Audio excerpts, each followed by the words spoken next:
My name is Professor Hadiza Hamma. I am a professor of environmental and development law at the Faculty of Law, University of Abuja. I'm particularly very interested in issues related to sustainable development and human rights law as well. I think the defining moment for me would be the time I concluded my PhD. It was a very challenging period. I was heavily pregnant when I was, towards the end of the PhD, and I had a deadline to submit my thesis.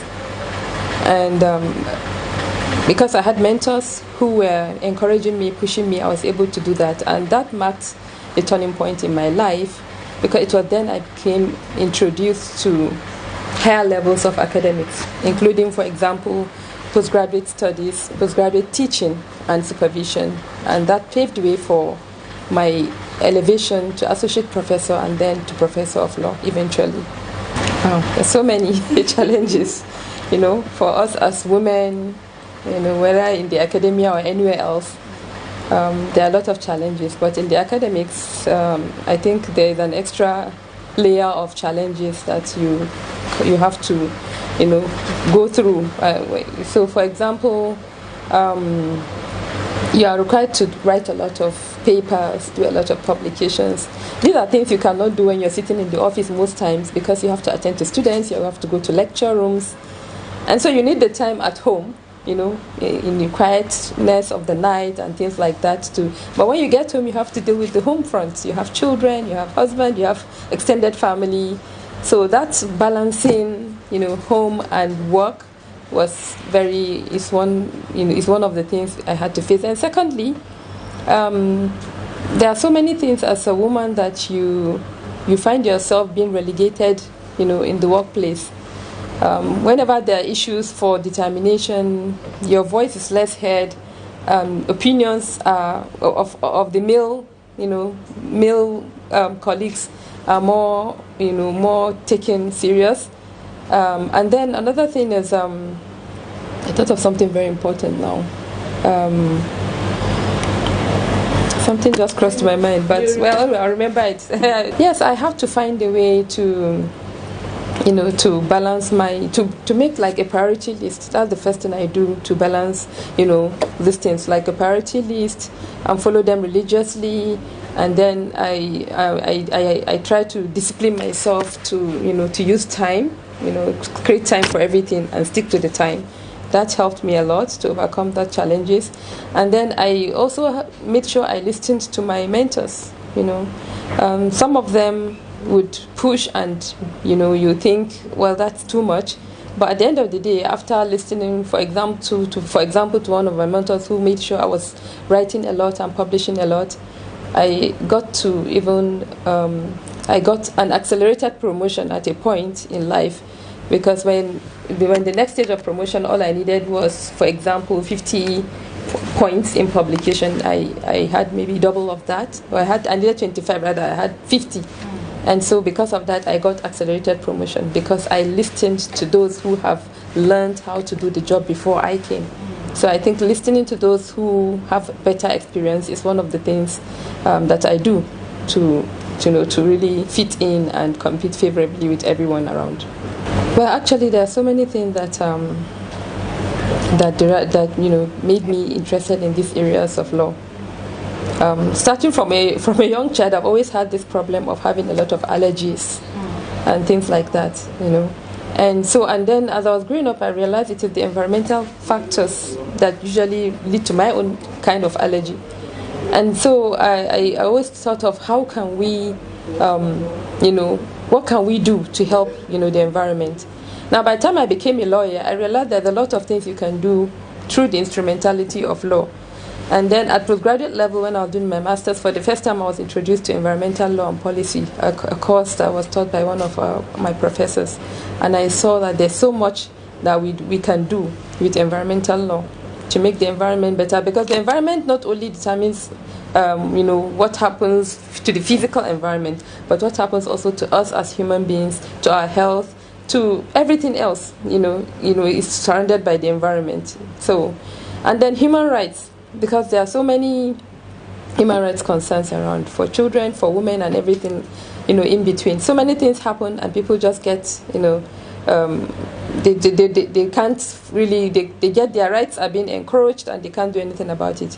And so my interest in human rights was because I felt there was need to give that voice to those people who need to be heard, in terms of their rights. Well, yes, even though I have achieved so much academically and, career-wise, but I think my greatest achievement is having the kind of family that I have. I think that's my greatest achievement. I'm so happy and proud of the kind of husband that I have, the children that I have, and the parents who have, nurtured me from the beginning and, supported me to be where I am. And wonderful siblings, that's my greatest achievement as far as I'm concerned, my source of pride. Yes, so you see, the book is about what happens, after we've done decades of exploration of oil and gas.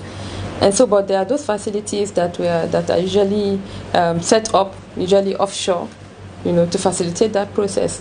But at the end of the life of those facilities, when they are no longer needed to continue oil exploration, what happened to those facilities? It's a question that's very important, because those facilities, if not properly dismantled and disposed of, can create a lot of environmental, economic, and other forms of havoc.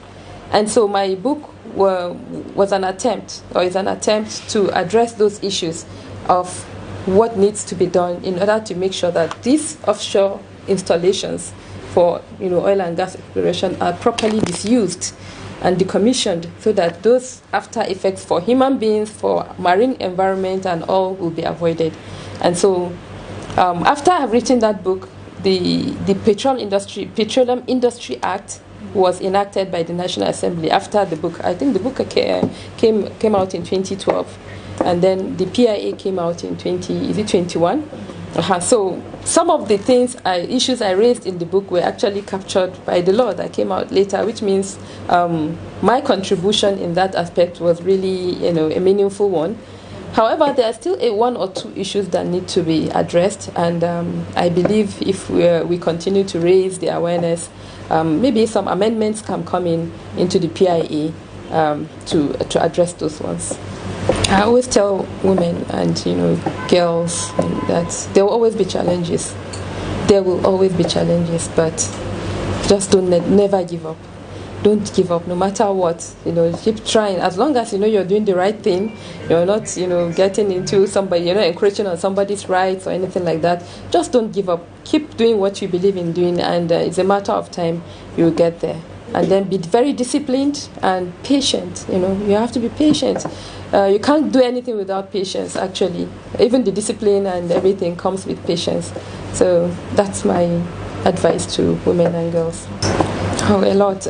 My parents have always believed in getting us, proper kind of upbringing, from moral upbringing to getting us the right kinds of education. And they did their best, from the beginning. I could see sometimes my father struggling, especially because by the time I started growing up, my father was already a retiree. So I could see him struggling, with our education, but he never gave up. And my mother was always pushing us, like she never had the opportunity to go to school like I did, and she felt she needed to fill in that gap with me, because she has 7 of us, but I'm the only girl. All the others are boys, so she needed to, build me. That's the way I see it. And so they did their best and put me on a path to success. But my husband, he came in at a time, a turning point in my life, at a time when I can almost say some hope were lost. I can't say or not all hope, because we are believers in the Almighty Allah. But a lot of hope was lost when my husband came into my life, and Allah used him to turn things around for me. And so he has always been like the backbone, the foundation. Like I always say, my greatest cheerleader. And so there's nothing I can say. And then I'm surrounded by siblings who also are great people, very awesome, very supportive and loving. And my children too, they do their best. That's a question I've been trying to answer myself. I've been asking myself, so now what next, I'm now a professor of law, but the way the academic works is that when you become a professor, that is the time you're going to start to really contribute to knowledge. And I want to continue to doing that in my own ways, to continue to contribute to knowledge, to bring in new things, and I still have the energy, I still have the age and time by the grace of Allah. And so that's what I'm thinking of them. But I'm thinking about things outside academia also, but these are things I'm working on. They are not yet ripe for disclosure. Yes. Educational system. Legal educational system. Well, especially, I'm particularly concerned with legal education. And even though I can see, Council of Legal Education is doing a lot, but especially from the faculties of law, I think there's a lot that needs to be done. Speaking from my experience as a professor in the federal government university, so many facilities are are lacking. There's a need to really fund, education better than it is being funded now. We need a lot of, say for example, facilities for practicing legal education. Many times some of the schools, the faculties of law lose accreditation, not because they don't have the required number of teachers or anything like that, but because they lack facilities, for example, for moot court trials, which you need as a law student to build you. You cannot be a good lawyer without having learned how to do the practice. So those are some of the things I think need to be changed, funding, providing facilities for education. And then I would like us also to pay more attention on practical aspects of education, especially legal education. The theory aspect is getting out of hand. I think it's getting outdated rather. So the earlier we begin to do more of the practice, I think the better for us. Thank you for having me.